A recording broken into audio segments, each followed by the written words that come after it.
ফিরোজপুরে সাইদি রাহিমাহুল্লাহর কবরে গেছি, গিয়ে দেখলাম মাশাআল্লাহ দৈনিক আমার মনে 1000 মানুষ কবর জিয়ারত করতেছে। ওনার সারা দেশ থেকে মানুষ আলেম ওলামারা আসতেছে ওনার কবর জিয়ারতের জন্য।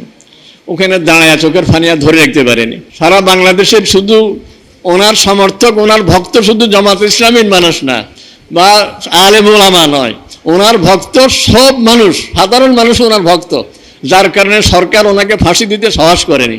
আমি লক্ষ্মীপুর ডিসি অফিসে একটা কাজে গিয়ে দেখি যে র্যাব, বিজেপি, এসপি, ডিসি সব, হঠাৎ করে ডিসি আমাকে বলতেছে হুজুর আল্লামা সাঈদীকে ফাঁসি দিলে দেশের কি অবস্থা হবে। আল্লামা সাঈদী রাহিমাহুল্লাহ আল্লাহর কাছে দোয়া করছিলেন শাহাদাতের মৃত্যু, আল্লাহ তাআলা ওনার সেই দোয়াই কবুল করেছে আর জালেমেরা নিজের পতন ডেকে এনেছে।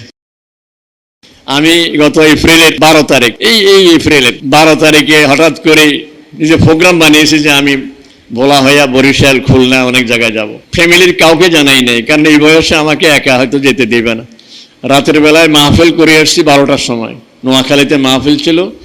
রাত্রে এসে বিবি সাহেবকে বললাম যে সকালে আমি ভোলা বরিশাল যাব। কি জন্য? আমি সাঈদী সাহেবের কবরে যাব, কারণ জানাজা তো যেতেই পারি নাই। লক্ষ্মীপুর একটা গায়েবী জানাজা পড়বো সেটাও পারিনি, নিজের মনের আবেগ রয়ে গেছে। তো রাতে সন্ধ্যার আগে গিয়ে পৌঁছে বরিশাল ছিলাম। ওখানে শেখ লুৎফুর রহমানের নামে একটা মাদ্রাসা আছে, এটা হলো ওই বরিশালের এক লুৎফুর রহমান ওনার নামে।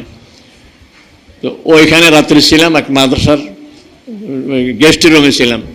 সকালবেলায় আমি ফিরোজপুরে সাইদি রাহিমাহুল্লাহর কবরে গেছি। তো ওখানে আমাদের পুরান ছাত্ররা মিলে কিভাবে খবর পেয়ে ওরা সব জড়ো হয়ে গেছে। গিয়ে দেখলাম মাশাআল্লাহ দৈনিক আমার মনে 1000 মানুষ কবর জিয়ারত করতেছে। ওনার সারা দেশ থেকে মানুষ আলেম ওলামারা আসতেছে ওনার কবর জিয়ারতের জন্য।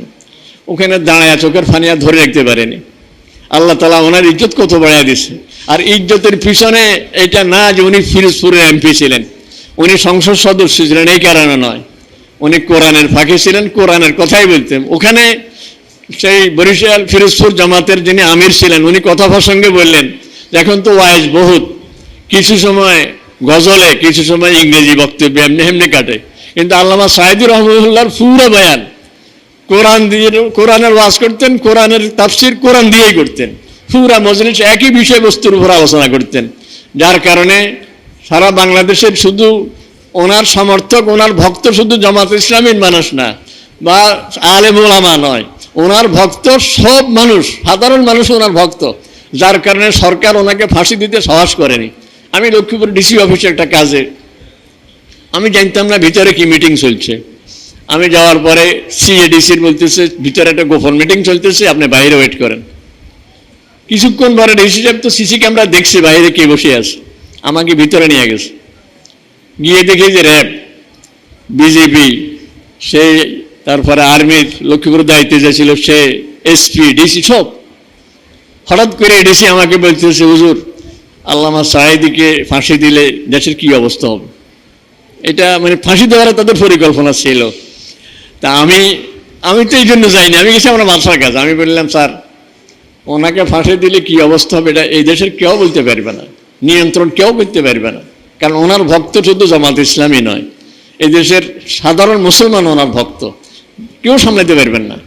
তো এডিসি করে হুজুর আপনারা জুমের বক্তব্যে যদি কয়েক জমে একাধারে বলতে থাকেন যে হায়াত মওত আল্লাহর হাতে, ফাঁসি যার হবে এটা তো তাকদীরিভাবে লেখা আছে, কাজে এটা নিয়ে যেন আন্দোলন না হয়, আর আপনারা একটু জুমার মসজিদে আলোচনা করতে পারবেন না। আমি বললাম স্যার যদি কোনো জুমার মসজিদে আলোচনা আমি করি তাইলে ওই জুমার মসজিদ থেকে জান নিয়ে বেরোতে পারবো না, আমাকে মানুষ মসজিদে শেষ করে দিই। এরকম রিপোর্ট শুধু লক্ষ্মীপুর থেকে নয়, সারা বাংলাদেশ থেকে ওরা সংগ্রহ করে দেখছে যে ওনাকে ফাঁসি দিয়ে সামলাতে পারবে না, যার কারণে আমাদের প্রতিবেশী, আমাদের শত্রু যারা, ওদেরকে খুশি করার জন্য, পূর্ণ ক্ষমতায় আসার জন্য যে কাজটা ঘটিয়েছে। আর আল্লামা সাঈদী রাহিমাহুল্লাহ আল্লাহর কাছে দোয়া করছিলেন শাহাদাতের মৃত্যু, আল্লাহ তাআলা ওনার সেই দোয়াই কবুল করেছে আর জালেমেরা নিজের পতন ডেকে এনেছে। আমরা ওই পথ ধরে ইনশাআল্লাহ কোরআনের কথাই বলে যাবে ইনশাআল্লাহ, রাজি আছি না? কোরআনের পথে থাকবে ইনশাআল্লাহ, রাজি আছি তো? এই জন্য খুব মনোযোগ দিয়ে কোরআন শরীফ মুখস্থ করব। রাসূল সাল্লাল্লাহু আলাইহি ওয়াসাল্লামের এক হাদিসে আছে আল ওজনু কামেরন, আল ওজনু কামেরন। কামেরন অনেকে চিনবে না, এই যে এই বোতলে তেল ঢুকানোর জন্য একটা চুঙ্গি ব্যবহার করে, চুঙ্গি। চুঙ্গি তো অনেকের বাসা এখন আর নাই, চুঙ্গা আছে না, মানে বোতলে আমি তেল ঢুকাবো বড় ড্রাম থেকে, বোতলের মুখ তো ছোট, তো বড় একটা সঙ্গে যায় বোতলের মুখে ঢুকাই উপরটা একটু ছড়ানো, এটার আরবিতে বলে কামেরন। রাষ্ট্রাম বলেন আল ওজন ও কামেরন, এই কান আমার চুঙ্গি, এই কান দিয়ে যা ঢুকে এটা আমার কলবে যায়, কারণ কলব তো একটু ভিতরে, এই চুঙ্গি দিয়ে সব ভিতরে যায়। এখন সুযোগ পেলে আমি মোবাইল নিয়ে কিছু এটা সেটা শুনি, এই করি সেই করি, এগুলি সব কিন্তু আমার কলবে যায়, যার কারণে আমার কোরআন শরীফ ওখানে সেফ হইতে, মুখস্থ হইতে দেরি হয়ে যাচ্ছে। এই জন্য আমি হেফজকালীন সময়ে আজে বাজে এ সমস্ত বাড়াইতে গেলে টেলিভিশন দেখা বা মোবাইল, আম্মুর মোবাইল ধরা, আব্বুর মোবাইল ধরা, ভাইয়ার মোবাইল ধরা, আপুর মোবাইল ধরা, একটুখানি কিছু শুনি, কিছু গান শুনি, কিছু নাটক দেখি, এগুলি করতে গেলে কিন্তু আমার হেফজ দেরি হয়ে যাবে। এই জন্য আমি এগুলি দেখবো না, আমার এই সময়ে নেই। আমি সুযোগ পেলেই কোরআন শরীফ নিয়ে বসে যাব। আমি যেটা মুখস্থ করছি সেটা বসে বসে নিরিবিলি এক জায়গায় আমি ওটা শুনবো, তাহলে আমার অল্প সময়ে মুখস্থ হয়ে যাবে। আর হাফেজ যারা হেফজখানা ছাত্র যারা, ওদের কাছে আমার একটা মানে অনুরোধ বা একটা কথা, সেটা হলো আমরা যে সুন্নত মুআক্কাদা পড়ি কয় রাকাত, 12 রাকাত, ফজরের আগে 2 রাকাত পড়ি না, জোহরের আগে 4, পরে 2, 6, মাগরিবে 2, এশার নামাজে 2, তাহলে কত হইল? ফজরের 2, জোহরে 6, এলো 8, মাগরিবের 2, 10, এশার নামাজের সুন্নতে মুআক্কাদা 2, 12 রাকাতে আমরা 12 পৃষ্ঠা পড়ব।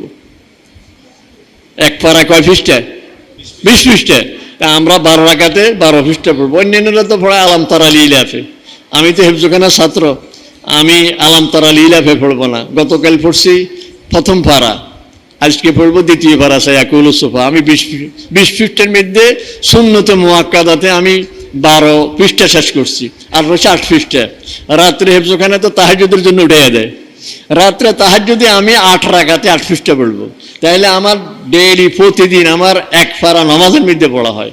আর নামাজের মধ্যে যদি 1 পারা পড়তে পড়তে এভাবে আমি আগাইতে থাকি, আল্লাহ রহমতে আমার হেফজ কলমের মধ্যে এত মজবুত হয়ে যাবে, সারা জীবন আর ভুলবো না।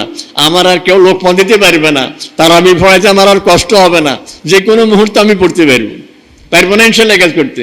তাহলে সুন্নতে মুআক্কাদা 12 রাকাতে 12 পৃষ্ঠা, আর তাহাজ্জুদের মধ্যে 8 পৃষ্ঠা, এইভাবে আমি পড়ার জন্য চেষ্টা করব। তাহলে হেফজ আমার সহজ হয়ে যাবে, পারবো তো এটা। আর হইল কোরআন শরীফ মুখস্থ করা, এটা আল্লাহ তাআলার বড় নেয়ামত। ইমাম শাফি রহমতুল্লাহ আলাইহি ওনার এক ওস্তাদের কাছে গিয়ে বলছিল, শায়েখের নাম ছিল ওয়াকি ইবনে জাররাহ।